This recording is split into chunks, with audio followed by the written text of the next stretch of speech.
Hey sis, so I have literally been thinking about you and praying for you and wanting to take a moment to really just check in. So this is going to be a quick little bonus to help you with something you may been struggling with. It may not be something right now that's at the present, but I really believe in being preventative. I really believe in us taking opportunities to check ourselves, to check how we're feeling, and implement some things that's going to help us. A lot of times when we're going down this journey of healing, something called cognitive dissonance happens. And with cognitive dissonance also comes a lot of anxiety. So, as I've been praying and meditating and asking God how I can be a better support for you, I keep hearing, talk to her about anxiety. Talk to her and let her know to cast her cares upon me because He truly cares about you. But because we serve a God that is really intentional, He doesn't just want us to cast our cares on Him, but He's going to give us practical steps to deal with some of the fears and anxieties that we're facing as we're on this journey. So let's talk about really quickly what causes anxiety. So of course there's many things that cause anxiety, but I have come to believe that the number one cause of anxiety is looking too far into the future.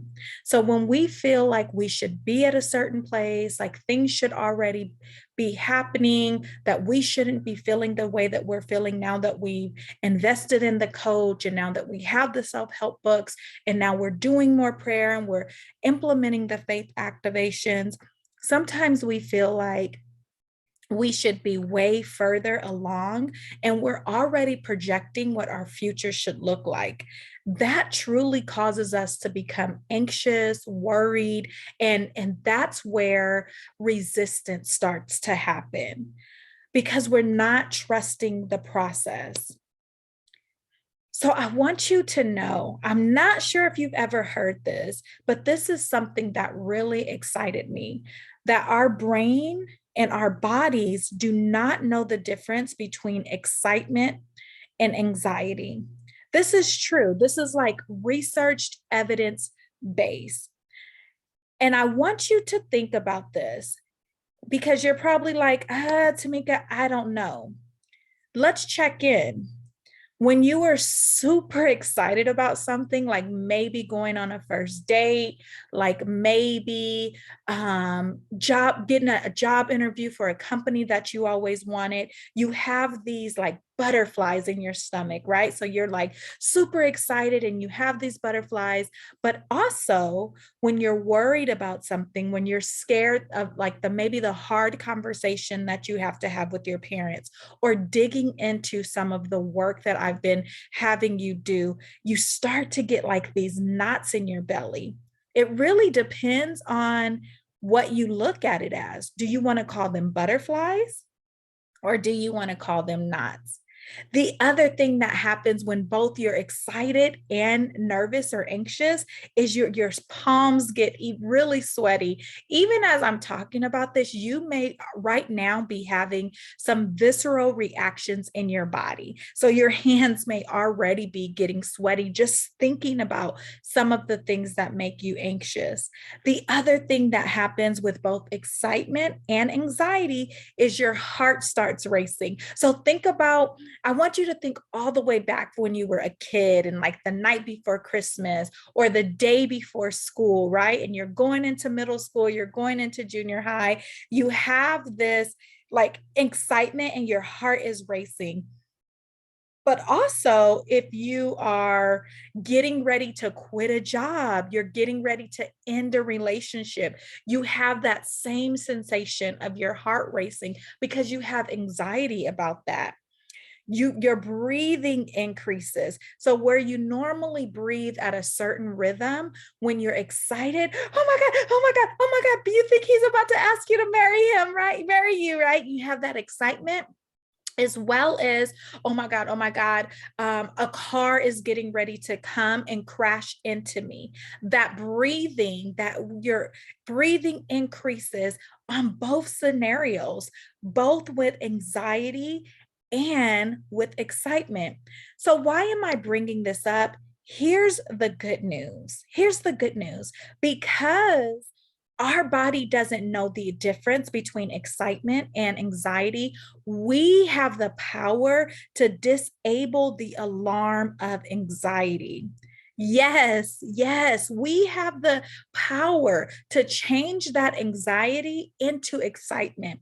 It's really in how we look at it. So, I want to give you three steps that I want you to implement this week until we meet again. And I want you to look at it as the first one. And I learned these techniques from Mel Roberts. She is an amazing, amazing life coach, as well as a speaker. And I believe she's a psychotherapist as well. And she came up with this concept called the 5 second rule.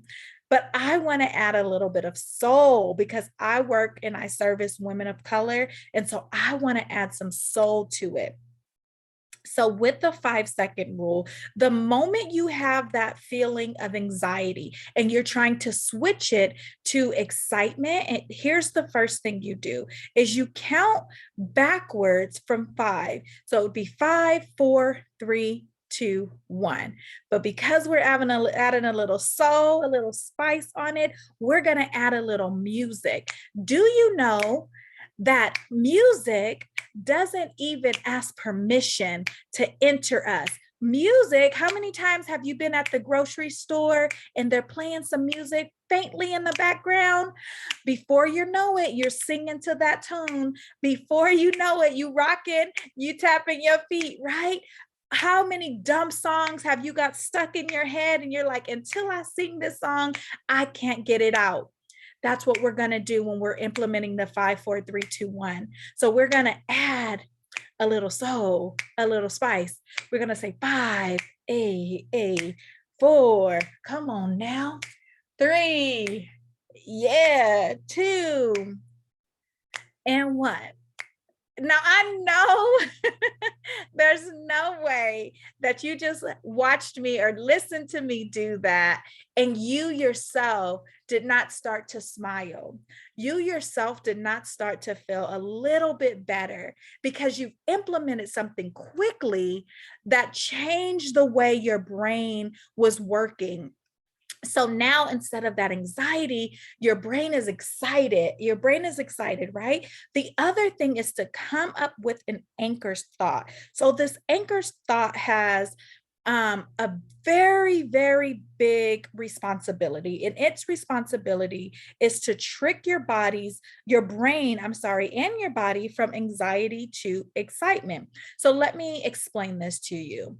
One of my daughters, she gets a lot of anxiety when she's doing math, right? Like, so she had to take math over the summer, and she was like nervous, all of those things that we talked about in the previous slide. Her heart starts racing. She even, like, when you are talking about it and you get like that frog in your throat and you start to kind of stutter, and she begins to tear up and her palms get sweaty, like all of those things begin to happen with her. So I'm teaching her, instead of her getting anxiety about it, let's come up with an anchor statement. So her anchor statement is, I can do all things through Christ that strengthens me. I can do anything I put my mind to. Instead of her saying math is hard, I can't do this, I know that I can do this and I'm going to get through this because I've done hard things before.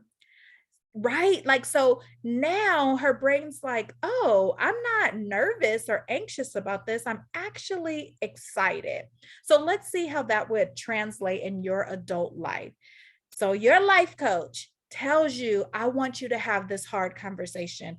I want you to write this letter. I want you to revisit a part in your childhood that maybe you have buried. I want you to do this. And instead of you, oh my God, Tamika, that's hard. I don't want to do that. That's going to cause me anxiety. That's going to cause me worry. You know what? The adult version of me can do hard things because I've done hard things before. And I understand that this assignment that Tamika is having me do is going to continue to unlock my healing.